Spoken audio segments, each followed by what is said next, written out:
The Broncos have lost yet another starter in NFL free agency as Josey Jewell is going off to Carolina, signing a 3-year, $22+ million contract with the Panthers.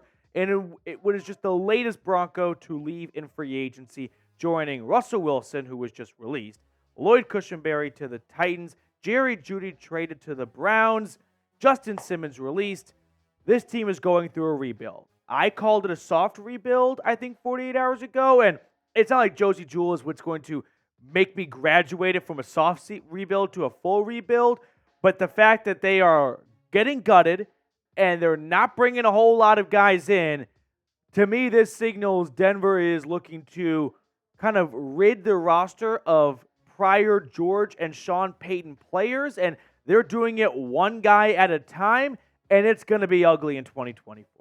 That's not what you want to hear, and I want to be wrong. Don't get me wrong. I would like to be incorrect, but I feel like, and I think you also feel like, this team might suck this year. When you look at their linebacker room, for now I put Drew Sanders, the second-year man out of Arkansas, at inside linebacker, replacing Josey Jewell, which I think that was the plan all along when they drafted Sanders and Jewell was entering the last year of his contract. So I'm not surprised by this departure.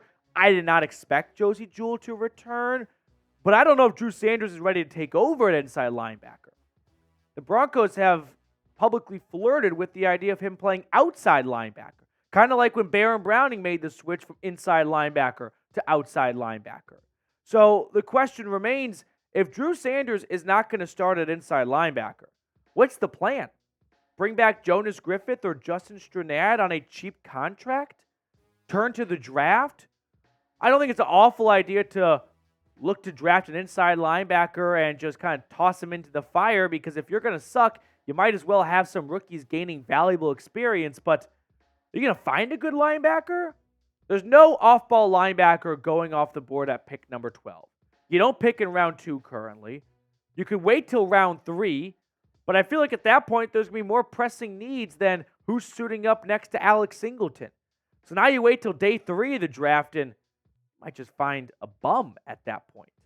So I've got a sad question to ask, but I think it's just sort of been the overall pulse of Broncos country the last 48 hours as free agency is alive and well underway. Over or under 8.5 wins for this team? What do you think? Thinking under. I don't see how they improved at any position. They lost a player. I don't think Jarrett Stidham is better than Russell Wilson. I don't think Brandon Jones is better than Justin Simmons. I don't think any rookie or very cheap free agent is better than Josey Jewell. I don't think Alex Forsythe is better than Lloyd Cushenberry, although I think the Titans overpaid on Cush. Maybe Marvin Mims is going to have a better season than Jerry Jeudy because that bar wasn't super duper high. But unless Sean Payton does one hell of a job coaching this year, which, hey, he's a Super Bowl winning coach. I don't think it would be mind-blowing to see him do that. I'm thinking under.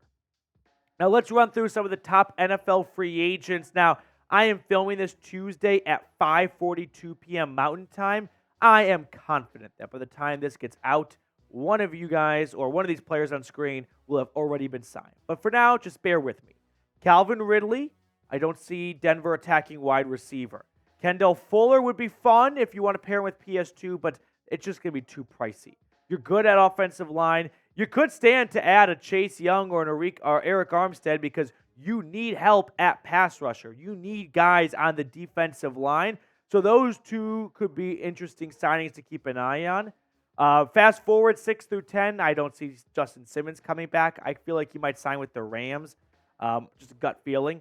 Marquise Brown, same thing for Calvin Ridley. DJ Reader, let's talk about him. This is my number one target for the Broncos. However, as much as I would like to see Denver go out and sign DJ Reader, I don't think that's happening because they already signed an interior defensive lineman. They added Malcolm Roach over from the New Orleans Saints because, yeah, that's what Sean Payton likes to do. Find his old players. So when you have the opportunity to try and improve the worst run defense in football last year by adding the Saints' backup defensive tackle, you just got to do it. You just can't say no to that, right? So great job, boys. You made one of the worst run defenses in football last year no better. DJ Reader's still out there. Go get him. 11 through 15 now. I don't see them going safety. They already added a safety. The offensive line's good at guard. Same goes for, unless they move on from Garrett Bowles, I don't see them adding any offensive linemen. Stephon Gilmore at cornerback, okay. Let's talk about the former NFL Defensive Player of the Year. 2019, 6 interceptions, if memory serves correct, with the New England Patriots. Last year with the Cowboys, as he has bounced from team to team the last 3 seasons, he was a lockdown corner for them. I know he's getting up in the age column. He's 33 years old, but he's still playing at a above average level. He is still playing at a starting cornerback type of level, okay? Last 3 years, 2 interceptions in all 3 seasons, at least.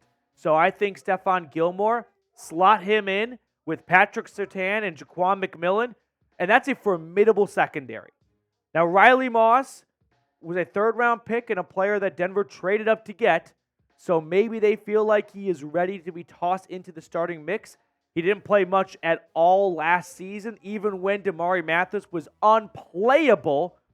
They went to Fabian Moreau instead of the rookie. Now, unfortunately for Moss, he did miss pretty much the entire preseason and training camp with a sports hernia injury. And as a rookie, if there's a training camp you don't want to miss, it's your first one.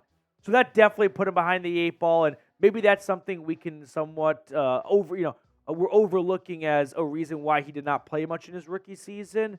But I can't say with confidence, you can't say with confidence, that Riley Moss is going to step out there next season and actually hold his own against NFL wide receivers. Now, if you are still a diehard fan, no matter what, because this team's not spending a lot of money in free agency, they are looking to reset and retool, rebuild, whatever cliche you want to use in 2024, but you're still going to watch, hit the sub button down below, because this channel's coverage is going absolutely nowhere. Fast forward 16 through 20. Again, I don't look at any of the offensive linemen and feel like they have a real chance of coming to Denver. Xavien Howard, I would just say the same as I did for Stephon Gilmore.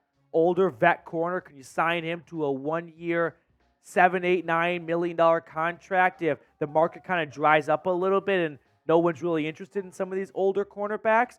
I would definitely be game.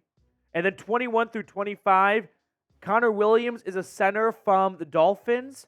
I think what George Payton said after the season ended, which was, we think Alex Forsythe is a starter in this league, says a lot about what they plan to do at center, losing Lloyd Cushenberry.